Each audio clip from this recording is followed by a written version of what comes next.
नमस्कार दोस्तों, मेरा नाम है अर्पित सोनी और इसी क्लासेस पे आप सभी का स्वागत है।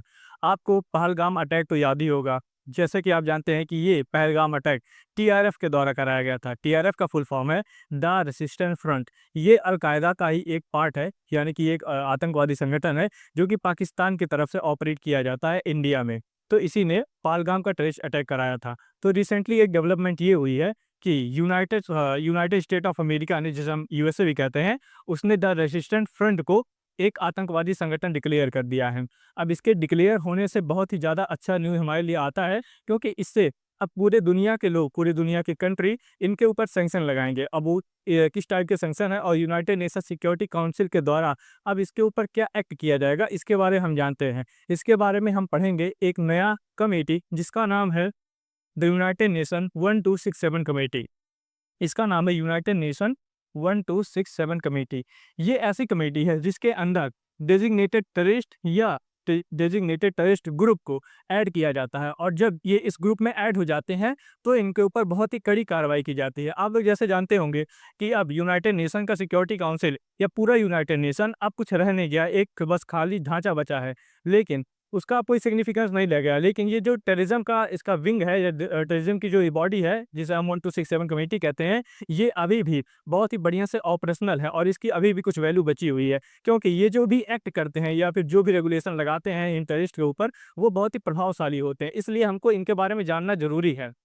The United Nation 1267 committee, also known as the Daesh, also known as the Daesh and Al-Qaeda Sanction Committee, was established in 1999 under Resolution 1267। ये 1267 रेजोल्यूशन के अंदर 1999 में ये कमेटी बनाई गई थी। तो इस रेजोल्यूशन के नाम पे हम इसको 1267 कमेटी कहते हैं।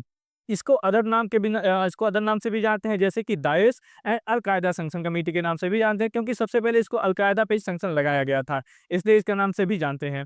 Its primary purpose is to oversee sanction its primary purpose to oversee sanction against individuals and entities associated with ISIL, Daesh and al Qaeda. मतलब कि कोई भी ऐसा टेररिस्ट ऑर्गेनाइजेशन या फिर ग्रुप या फिर कोई इंडिविजुअल जो इनके साथ एसोसिएटेड है, उनके ऊपर रेगुलेशन लगाया जाता है, उनके ऊपर पाबंदी लगाई जाती है। The committee comprises all permanent and non permanent member of United Nation Security council. जैसा आप सभी लोग जानते हैं कि यूनाइटेड नेशन सिक्योरिटी काउंसिल में 15 परमानेंट और नॉन परमानेंट मेंबर रहते हैं, जो कि हर एक साल पे अपने कंट्रीज के फर्स्ट वर्ड के अकॉर्डिंग प्रेसिडेंसी को पाते हैं।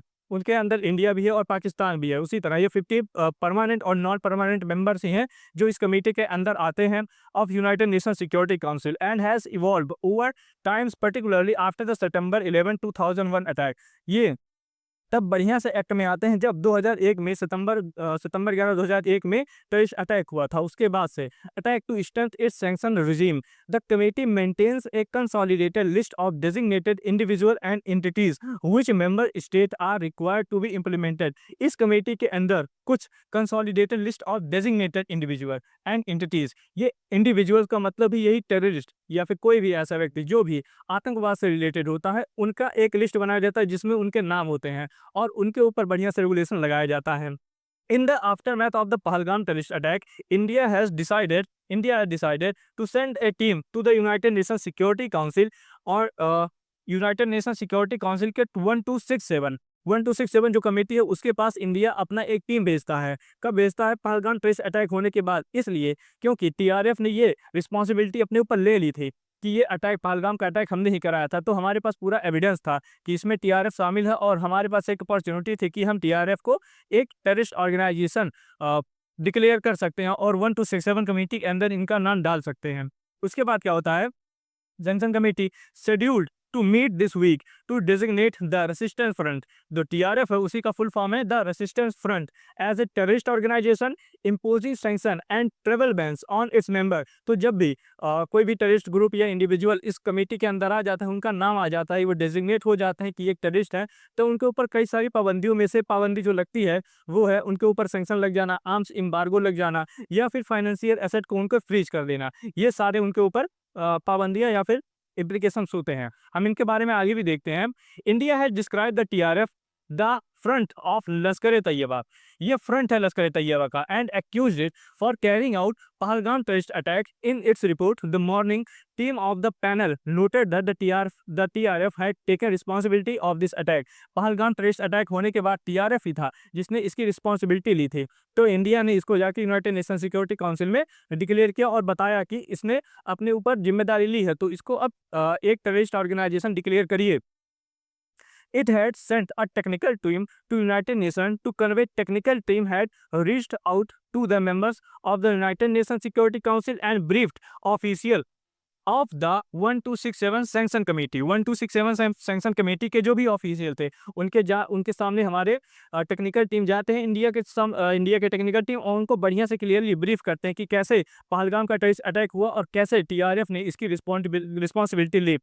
Committee monitoring team, the team noted that the TRF had taken responsibility for the attack in Pahalgam, saying on October 22, on 22, on April 22, five terrorist वहाँ पे जो टेररिस्ट अटैक हुआ था उसमें 5 टेररिस्ट शामिल थे। 5 terrorist attacked a tourist spot in Pahalgam in Jammu and Kashmir.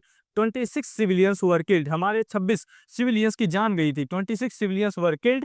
The attack was claimed that same day by the resistance front, और उसी दिन जैसे ही अटैक हुआ उसी दिन सेम डे को द रेसिस्टेंस फ्रंट ने इसकी रिस्पॉन्सिबिलिटी ले ली, यहाँ हमने ही अटैक कराया है। तो हमारे पास पूरा एविडेंस था जिससे हम इनको साबित कर दें कि हाँ ये एक टेररिस्ट ऑर्गेनाइजेशन था। उसके बाद क्या होता है, it was the first setup in 1999, updated in 2011 and 2015 and strengthened after the September 2001 attack. जैसे कि मैंने बताया कि ये पहले भी तो एग्जिस्टेंस में था, ये कमेटी 1267 कमेटी पहले से एग्जिस्टेंस में था, लेकिन इसको बढ़िया से स्ट्रेंथन किया गया 11 सितंबर 2001 अटैक के बाद। It is now known as the Daesh and al Qaeda sanction committee. अब इसको कहा जाता है Daesh and al Qaeda sanction committee. It comprises all permanent and non permanent member of United Nation Security Council. जैसे कि मैंने आपको पहले बताया, the 1267 list of terrorist as a global list with a United Nation Security stamp. It is full of Pakistani national and that residents. इस sanction में ज़्यादा से ज़्यादा जो मैक्सिमम लोग हैं वो पाकिस्तानी नेशनल हिस्से हैं, क्योंकि आप जानते हैं पाकिस्तान जो है वो टेररिज्म का गढ़ है, वहीं से टेररिज्म ओरिजिनेट होता है। इसलिए उसके जितने भी मेंबर हैं, जितने भी डेजिग्नेटेड टेररिस्ट है, वो सब के सब पाकिस्तानी नेशनल्स ही हैं, या हम कहें मोस्टली पाकिस्तानी नेशनल्स ही हैं। It is one of the most important and active United Nation subsidiary body. जैसे मैंने कहा ये सबसे ज़्यादा एक्टिव यूनाइटेड नेशन की सब्सिडरी बॉडी है, working on effort to combat terrorism. इनका जो काम होता है वो टेररिज्म से लड़ना होता है, particularly in the relation to al Qaeda and the Islamic State of group. Islamic State का यहाँ पे मतलब है ISI, जिसको हम कहते हैं United state of Iraq and Syria, और अल-कायदा। इससे रिलेटेड जितने भी मुद्दे होते हैं या फिर जितने भी टेररिज्म के एक्ट होते हैं उनके लिए बहुत ज़्यादा स्ट्रिक्ट होता है 1267 कमेटी। उसके बाद it discusses United Nation efforts to limit the movement of terrorist, specially those related to the travel bans, the freezing of asset and arms embargo for the terrorism. इसके बाद इसमें यही सब किया जाता है कि इसमें ट्रैवल बैन लगा देंगे उस इंडिविजुअल के ऊपर या पूरे ग्रुप के ऊपर। उनके जो भी एसेट होते हैं, जो जहाँ से उनको फंडिंग आती है, वो सब उनके ऊपर रोक देंगे। इनके ऊपर आर्म्स एम्बार्गो लग जाएगा। जब उनके ऊपर आर्म्स एम्बार्गो लग जाएगा तो दुनिया का कोई भी व्यक्ति या कोई भी देश इन आतंकवादियों को या इन ग्रुप को कोई भी आर्म्स या एम्यूनेशन नहीं बेच पाएगा। इसे हम कहते हैं arms embargo. Decision on listing and delisting are adopted by consensus. मतलब जो इसमें ग्रुप होता है, इसमें कमेटी में जो भी डेजिग्नेटेड टेररिस्ट को ऐड किया जाता है वो एक कंसेंसस के माध्यम से होता है, और इस कंसेंसस में पार्ट कौन लेता है, यूनाइटेड नेशन सिक्योरिटी काउंसिल के जो 15 परमानेंट और नॉन परमानेंट मेंबर्स हैं वो सब इसमें पार्टिसिपेट करते हैं। The proposal is sent to all the members and if no member object within 5 working days the proposal is adopted. अगर 5 दिन के अंदर कोई भी मेंबर इस पे कोई भी ऑब्जेक्शन नहीं देता है तो इस पूरे लिस्ट को एक्सेप्ट कर लिया जाता है, और ये मान लिया जाता है कि ये पर्सन, ये इंडिविजुअल या फिर ग्रुप एक टेररिस्ट ग्रुप ही है। आगे हम जानते हैं कि इनके मेजर्स क्या हैं। तो जैसे मैंने बताया, एसेट को फ्रीज कर दिया जाना, ट्रैवल पे बैन लगा दिया जाना और आर्म्स एम्बार्गो लगा दिया जाना। इन सबसे जो भी टेररिस्ट और ग्रुप होता है उनकी कमर टूट जाती है और उनके पास कोई भी ना फंडिंग आता है ना फिर हथियार आता है, और अंत में या तो वो सरेंडर कर दें या फिर वो आके खुद टेररिज्म को छोड़ दें और अपने आप को सरेंडर करके माफ़ी माँग लें। उनके पास बस 2 ही ऑप्शन बचता है। ये बहुत ही ज़्यादा स्ट्रिक्टली वर्क करता है। यूनाइटेड नेशन सिक्योरिटी काउंसिल का, ये पूरे यूनाइटेड नेशन का कोई अच्छा या बढ़िया कोई कमेटी है तो यही कमेटी है। States are required to take the measures above with respect to ISIL, Daesh, Al-Qaeda, and other individuals, groups, undertakings, and entities associated with them, as designated on ISIL, as designated as ISIL, जिसे हम Daesh भी कह रहे हैं, and Al-Qaeda sanction list, hereafter ISIL, Daesh, Al-Qaeda sanction list, full stop.